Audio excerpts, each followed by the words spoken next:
Hello everyone, स्वागत है आपका अपने परिवार एमएस स्टडी पॉइंट में। तो दोस्तों, आज हम चर्चा करने वाले हैं शिक्षक भर्ती को लेकर। जैसा कि हमारे बीच में अभी अभी ताजा खबर आया है शिक्षा मंत्री जी का शिक्षक भर्ती को लेकर। तो दोस्तों, यदि आप हमारे चैनल पर नए हैं तो चैनल को लाइक, सब्सक्राइब और शेयर करना बिल्कुल न भूलिएगा। तो चलिए दोस्तों, चर्चा करने से पहले हम मंत्री जी के बयान को सुन लेते हैं, फिर आगे चर्चा करते हैं।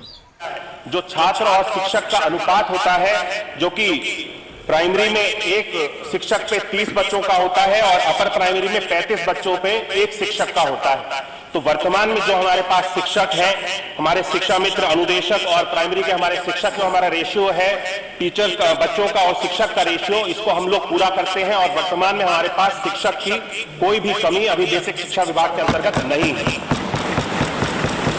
तो दोस्तों, अभी अभी आपने मंत्री जी का बयान सुना और मंत्री जी के बयान से यही लगता है कि वो शिक्षक भर्ती देने के मूड में नहीं है। ठीक है दोस्तों, इनके बयान को सुनकर हमारे कई लाख भाई एवं बहन के दिलों पर जो आहत पहुंची है, उसका फीलिंग वो नहीं समझ पाएंगे। ठीक है दोस्तों, काफ़ी दिनों से लोग इंतजार कर रहे हैं शिक्षक भर्ती को, और जब धीरे धीरे करीब आने को हुआ तो बीच में ऐसा बयान बोल दिए मंत्री जी कि सभी के दिलों पर एक बहुत बड़ी आहत पहुंची है, खास तौर से उन भाइयों एवं बहनों को जो इंतजार कर रहे थे शिक्षक भर्ती को। तो दोस्तों, थोड़ा सा विचार किया जाए, अगर मंत्री जी का बयान सचमुच सही है और अपने बयान पर वह अडिग रहे, तो हम आपको बता दें कि इसके पहले भी हमारे शिक्षा मंत्री जी यही अनाप शनाप की बयान दे रहे थे कि कभी कहते थे 17,000 की वैकेंसी ला रहा हूँ, कभी कहते थे इतनी वैकेंसी ला रहा हूँ, कभी कहते थे कि शिक्षक और छात्र का अनुपात समान है, शिक्षकों की कोई आवश्यकता नहीं है। ऐसे अनाप शनाप का बयान देते देते चुनाव में वो हाल हो गया उनका कि अभी तक नज़र नहीं आए।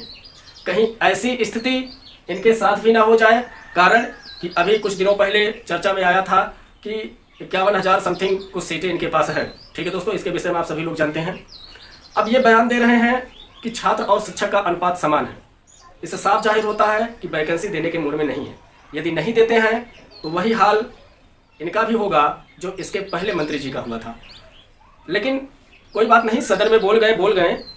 हो सकता है मंशा कुछ और हो, हम आप नहीं समझ पा रहे हों, या ऐसा भी हो सकता है मित्रों कि अगर ये भर्ती को लेकर खुलासा कर देंगे तो कहीं ऐसा ना हो कि उनके ऊपर एक बहुत बड़ी दबाव आ जाए भर्ती को लेकर और उन्हें शीघ्र में भर्ती देना पड़े।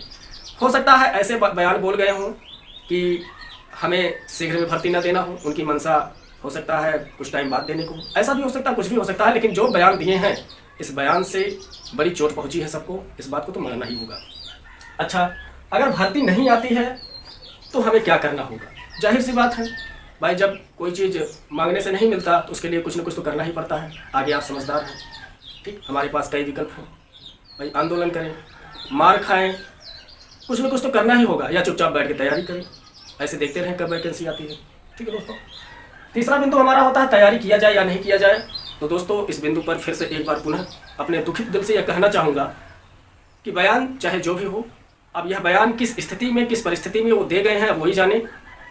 लेकिन इतना जरूर कहना चाहूँगा कि इस विषम परिस्थिति में हिम्मत बिल्कुल ना हारें। ठीक है दोस्तों, क्या पता कि आज सदन में भले ही बोल गए हैं कि हम वैकेंसी नहीं देंगे या हमारे पास सीट नहीं है, लेकिन कल को 2 महीना, 4 महीना, 6 महीना या 8 महीना बाद एक वैकेंसी अगर लाके खड़ी कर देते हैं, फिर कहीं ना कहीं हम सभी पीछे हो जाएंगे। ठीक है दोस्तों, तो इस विषय पर भी थोड़ा सा गौर कीजिए। यदि तैयारी आपकी रहेगी, कहने का तात्पर्य यह है तैयारी बिल्कुल भी ना छोड़ें, तैयारी आप करते रहें। तैयारी ऐसा भरपूर करें कि ताकि शिक्षक भर्ती के अलावा अन्य जो भी और भर्तियां हैं, यदि वो आती हैं तो उनमें भी हम अपना काम कर ले जाए। कुछ इस कदर अपने तैयारी को करते रहें। और जो केवल शिक्षक भर्ती का ही परीक्षा देना चाहते हैं, जिनको केवल शिक्षक भर्ती में ही बैठना है, जिनको केवल सुपर टेट की ही तैयारी करना है, तो वह करते रहें। अपने तैयारी को बिल्कुल भी धीमा न छोड़ें। एक छोटे से बयान से हमें इतना बड़ा फैसला नहीं लेना चाहिए भाई, बुद्धिमानी तो इसी में है। ठीक है दोस्तों, बयान अपनी जगह है ही जो हम सभी लोगों को दुखित कर दिया है, लेकिन कहीं न कहीं हमें दूसरे एंगल पर सोचकर हमें अपनी तैयारी को बरकरार रखना ही होगा। यह सोचकर कि कहीं ऐसा ना हो कि 6 महीना बाद या 8 महीना बाद एकाएक वैकेंसी आ जाए तो हम क्या करेंगे। तो इस एंगल से सोचकर हमें अपनी तैयारी को बरकरार रखना होगा, और तैयारी को ऐसा बरकरार रखना होगा कि ताकि कोई अन्य वैकेंसी भी आए तो उसमें हम संभल सकें।